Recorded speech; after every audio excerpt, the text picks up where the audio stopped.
আব্বা আমি বি করব। হ্যাঁ কি বললি? আরেকবার বল। আমি বি করব। এত বলে বলে তোকে বিল লেগে রাজি করতে পারলো না, আর আজ তুই নিজের মুখে বলছি বি করবো। হ্যাঁ আব্বা, আমার মেয়ে পছন্দ হয়েছে, আমার বিটি দাও।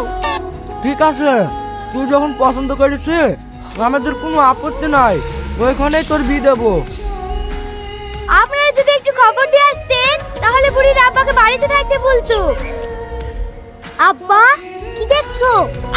কিছু দেখছিনি, ভাবছি এত বড় লোক বাড়িতে তোর বিয়ে দেখনু, সেই বাড়িতে বিনা করি শেষ পর্যন্ত তোর এই মাটির বাড়ি পছন্দ হইলো। আব্বা তুমি শুধু বাড়িটাই দেখলি, তোমার বৌমাকে দেখলি না? কই? ওই দেখো না, তোকে মারছে। আরে সর্বনাশ, এই তুই এক কি মেয়ে পছন্দ করিস রে? কেনে দেখতে ভালো না নাকি?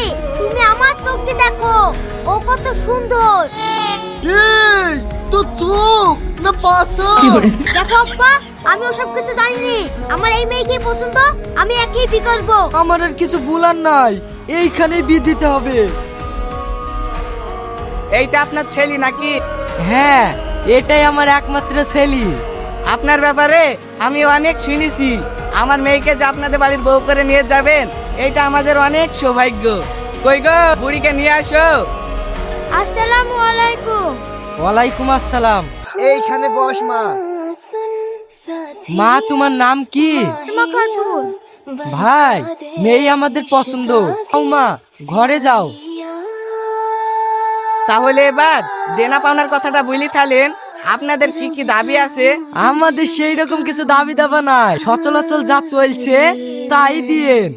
একটা বুলেট গাড়ি আর মেজি খরচের লেগি লাখখানিক টাকা।